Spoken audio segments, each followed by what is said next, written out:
Assalamu alaikum. Habari za muda huu, ewe unayenisikiliza na kunitazama. Mbele yako kwa majina naitwa Selemani Jonathan Ruoga. Nitakuwa ni host wa session hizi au podcast hii ambayo pia kwa jina inaitwa The 2222 Podcast. Lengo au dhumuni ya hii session ya mwanzo kabisa ni kufanya utangulizi au kwa kizungu wanasema introduction juu ya podcast hii, kwa maana ya kwamba mazungumzo haya ya kimtandao, najua tunaishi katika ulimwengu wa taarifa au the world of information, na katika taarifa huwa zipo taarifa za kila aina, ambapo pia huwa kuna misinformation, kwa maana ya kwamba taarifa ambazo hazina ukweli ndani yake.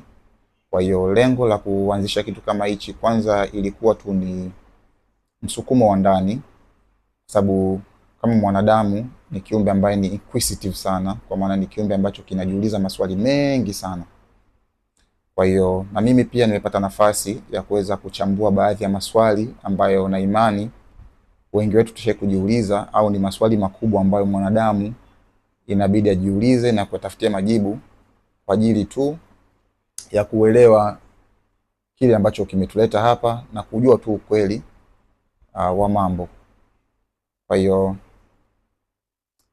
itakuwa nagusia masuala tofauti tofauti katika milengo tofauti tofauti, na itakuwa nagusia issue za dini kwa kiasi chake, issue za kiuchumi kwa kiasi chake, issue za siasa kwa maana ya pia geopolitics, siasa ya dunia, sababu hatuwezi kuacha ya mambo, kwa sababu ndio mwisho wa siku ni mambo ambayo yanatuendesha na sisi pia. Lakini pia hatutaacha kuangalizia falsafa tofauti tofauti za watu toka zama na zama mpaka kufikia kwa leo hii, na dhumuni ikiwa tu ni kupata mawazo mapya, fikra mpya, lakini pia kuweza kutambua ukweli wa mambo katika milengo tofauti tofauti kama nilipotaja hapo awali. Lakini pia katika utangulizi wangu nitakuwa na kitabu ambacho pia nadhani katika sessions zinazofuata inawezekana nikaelezea upatikanaji wake, ambao pia nimedhumunia au nimedhamiria kuweka kiwe free, kwa maana ya kwamba hakitauzwa. Lakini so far pia hicho kitabu ndio kitakuwa kinanipa kama blueprint au kupata ile systematic to flow ya hizi session ambazo nitakuwa nazifanya. Na kama nilivyojitangulia kusema mwanzo ni kwamba session hii ya mwanzo itakuwa inahusisha moja kwa moja ni utangulizi tu, kwa maana ya kwamba wewe unanisikiliza sasa hivi na kunitazama, ili uweze tu kuelewa kwamba hii podcast itakuwa inahusiana na nini, kwa sababu unajua kuna podcast nyingi zingine zinazohusia mapenzi, mipira, michezo, na mambo tofauti tofauti mengi, kama tulivyosema kwamba tuko katika dunia ya information, na hatuwezi kuacha pia kujiingiza katika vitu kama hivi ili pia kusaidiana kupata taarifa hapa na pale.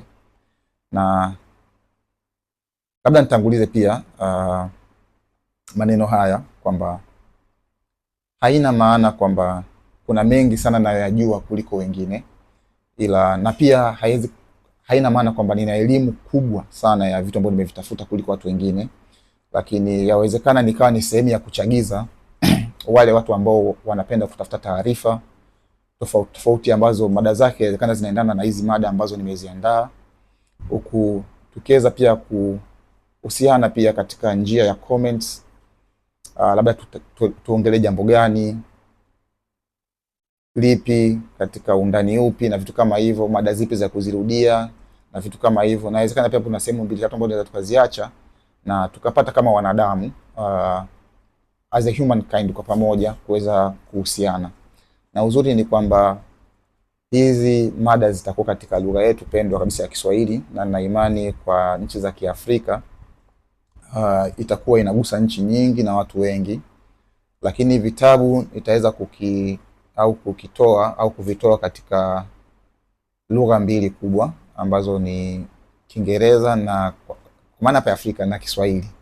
na naimani ni Kiswahili ni lugha kubwa sana, sababu ina mamilioni ya watu wanaweza kuiongea hii lugha.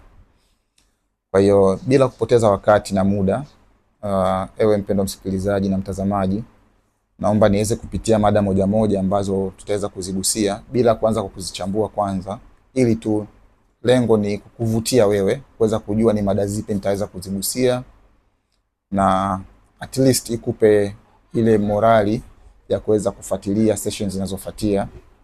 Na kwa haraka haraka, mada yetu ya kwanza itakuwa ni dhumuni la uwepo wa mwanadamu duniani, ambapo tutaangalia concept zote za dini zote zile ambazo tutaweza kukadiriwa kuzichambua, ikiwemo dini kubwa za Uislamu, Ukristo, Jews, kwa maana ya kwamba ni Jews, pia katika dini nyingine ambazo ni Taoism, Hinduism na zinginezo nyingi ambazo pia tutaweza kukadiriwa kuweza kuzielezea na jinsi gani wao wanavyotambua dhumuni la uwepo wa mwanadamu duniani.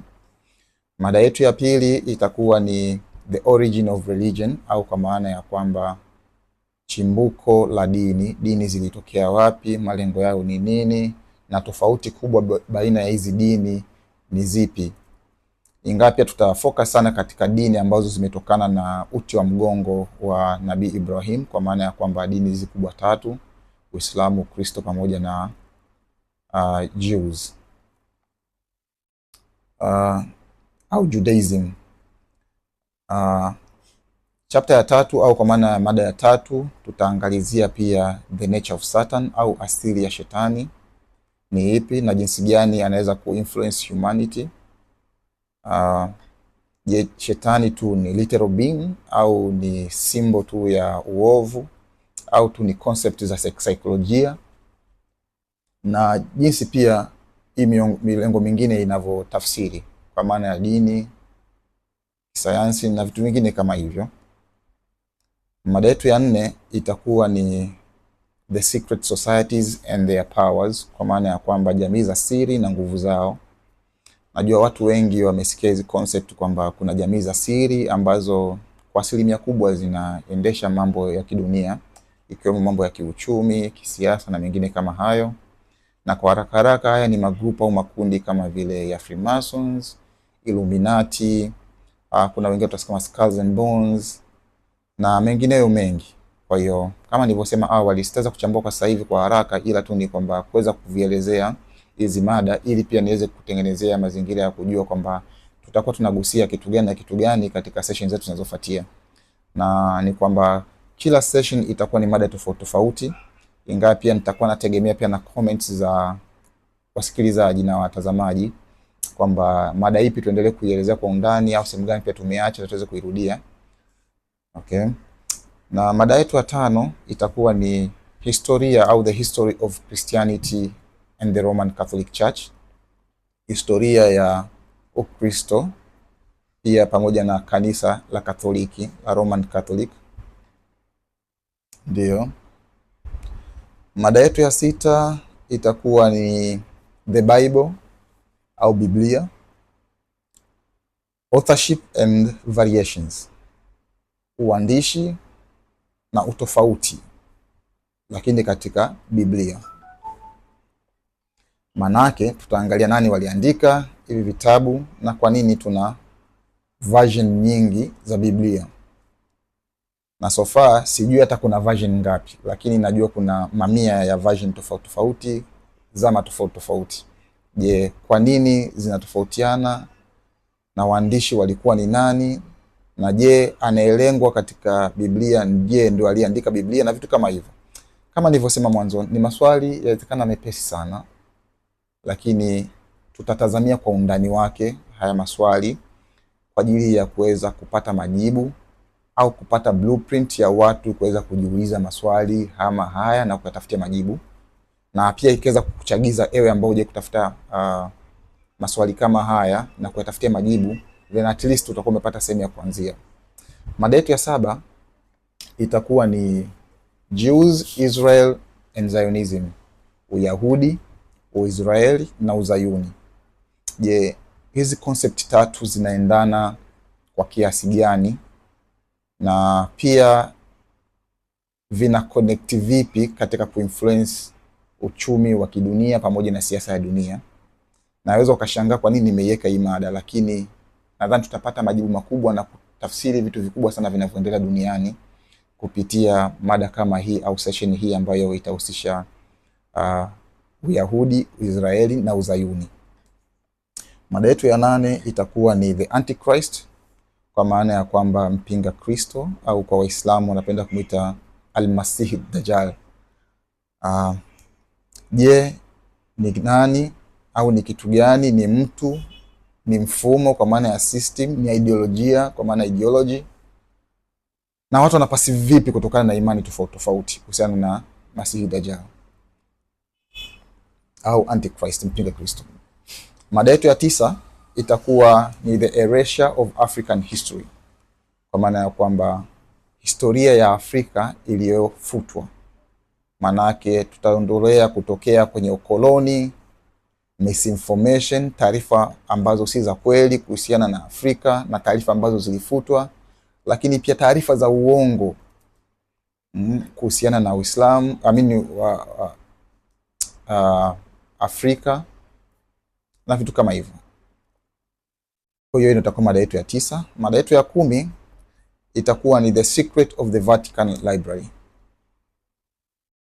siri ya maktaba ya Vatican. Sitaki kuendelea kuelezea, kama nilivyosema, nataja tu kwa uchache hizi mada ambazo nitakupo nazo, na nitakupo nazo kama 20 na kitu, na sasa hivi nimetaja ni mada yangu ya 10. Lakini tunafahamu Vatican inapatikana Italy. Italy ni Europe, kwa maana ya kwamba bara la Ulaya, lakini ndo tunajua kuna maktaba kubwa ambayo imebeba doctrine nzima ya Kristo. Kwa hiyo tutapata hiyo connection, kwa nini sehemu ambayo Yesu hakufika, kwa maana ya kwamba bara la Ulaya au Italy, lakini ikiwa ni miongoni mwa watu ambao walitawala Middle East kipindi cha nyuma, Warumi pamoja na Wagiriki.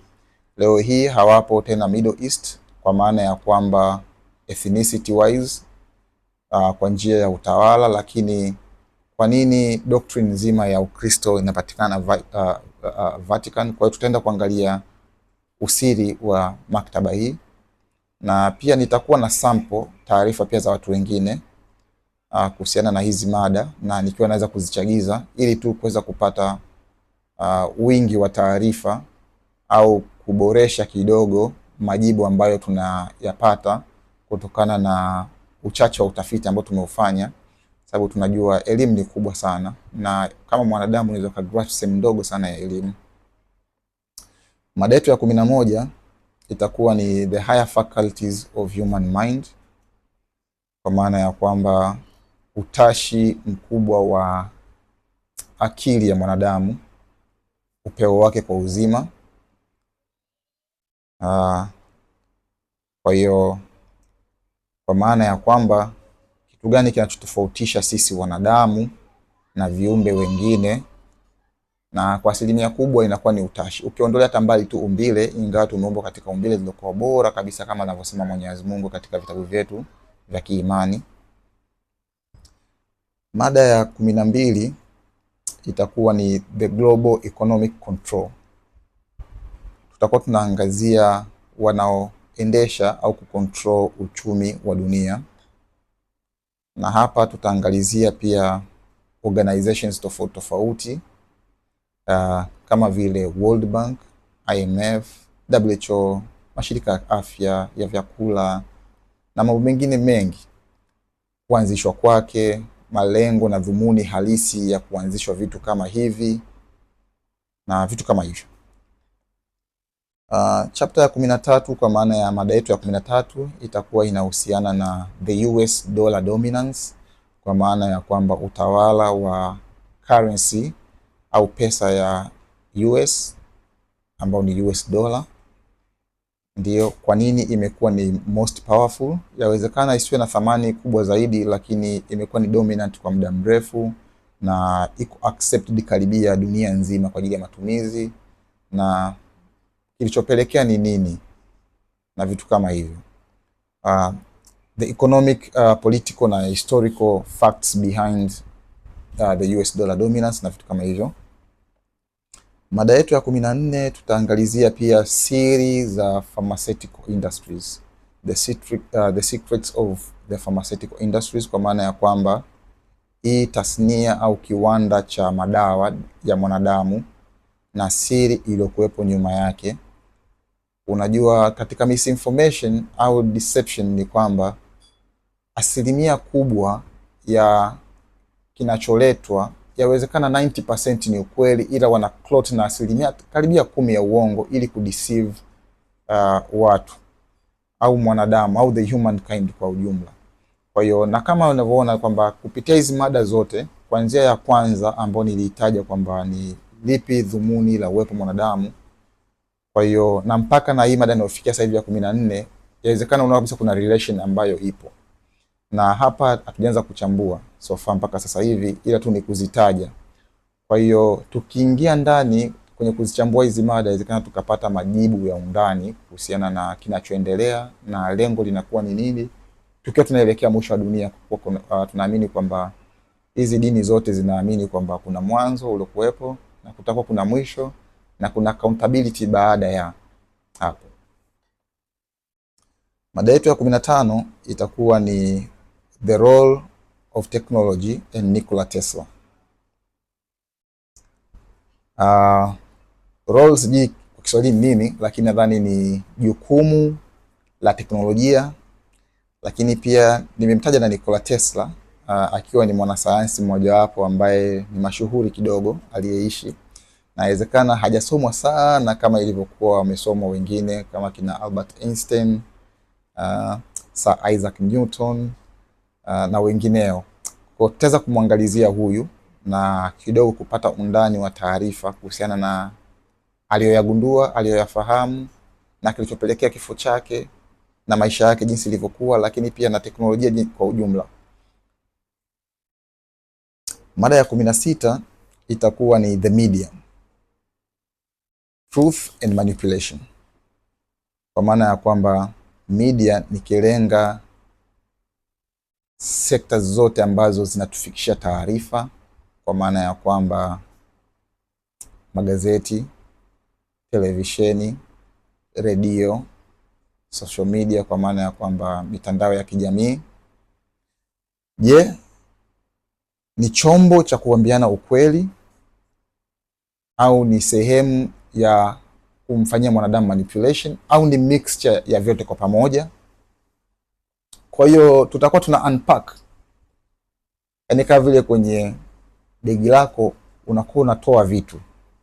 Kwa hiyo tutakuwa tuna unpack propaganda na ajenda za siri ambazo zimefichwa katika haya mambo. Kwa hiyo nadhani itakuwa ni mada pia mojawapo ambayo itavutia wengi.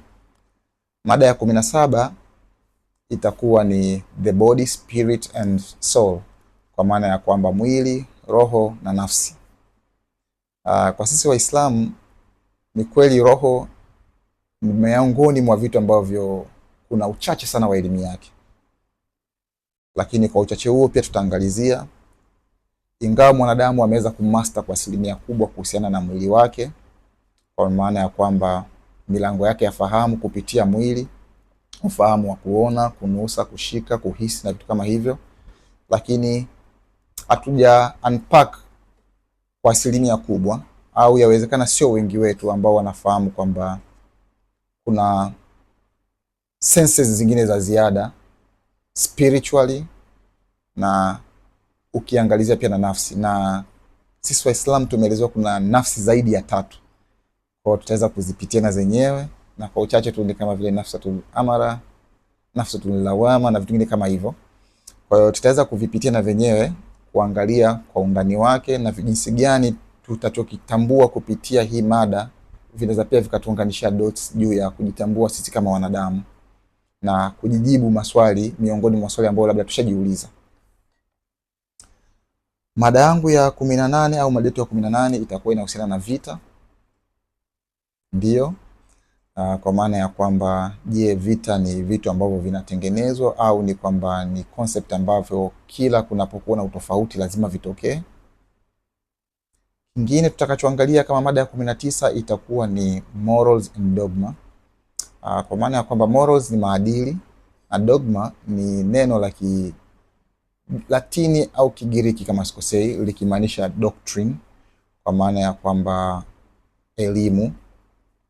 Lakini tukiunganisha maneno mawili morals and dogma, na kuwa na rifaa kitabu ambacho kilitengenezwa mwaka 1776 na mwanadamu mmoja anajiita Albert Pike, na ni kitabu ambacho niseme ni kama vile ni Biblia ya Illuminati au Freemasons. Kwa hiyo tutakidive deep kidogo hichi kitabu. Najua ni kitabu kikubwa sana, lakini tutajaribu kukisample au kukifupisha kwa uchache na kuangalia ni majambo gani waliweza kuyaelezea humu ndani, ambayo tukiyatafsiri hayo mambo toka miaka na miaka hiyo ambao umeona nimetaja kwamba ni mwaka 1776, na kuangalia majambo walioweza kuyaelezea yana influence vipi ya mambo yanayoendelea sasa hivi na yatakayokuja na wanayotazamia kwa ulimwengu.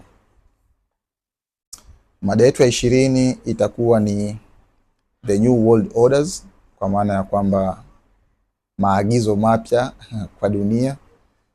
Maana yake hapa pia kuna swali lingine linaongezeka. Je, maagizo ya zamani yalikuwa ni yapi na ili maagizo mapya ni yapi, na wakikusudia nini hawa watu ambao wanaleta the new world orders au the new world order? Najua inawezekana kuna wengi tayari washapata majibu ya haya, lakini pia naomba uweze kuungana nami kuweza kutafuta majibu kwa pamoja na kuongezeana tu sehemu ya taarifa katika zile ambazo binafsi mmeweza kuzitafuta. Na mada nyingine ya 21 itakuwa ni time and space, kwa maana ya kwamba muda na nafasi. Hivi ni viumbe vya Mwenyezi Mungu. Muda umeumbwa na sehemu au kwa maana ya nafasi, kwa maana ya space pia imeumbwa, na ni sehemu ambazo mwanadamu ana majibu machache sana. Kwa hiyo pia nimeweka sehemu ya mada hii kwa ajili ya kwamba tuweze kupata tu taarifa kwa uchache jinsi gani hivi vitu tunaweza tukavitambua na vikatusaidia kujibu maswali mengine mengi. Na mada ya 22 itakuwa ni hitimisho la hivi vitu 21 ambao nimeweza kuvifanyia utafiti kwa uchache, kwa maana ya kwamba maswali makubwa ambayo nimeweza kujiuliza au ambao nataka tujiulize na kuweza kutafutia majibu. Kwa hiyo asante kwa kuweza kunisikiliza mpaka muda huu.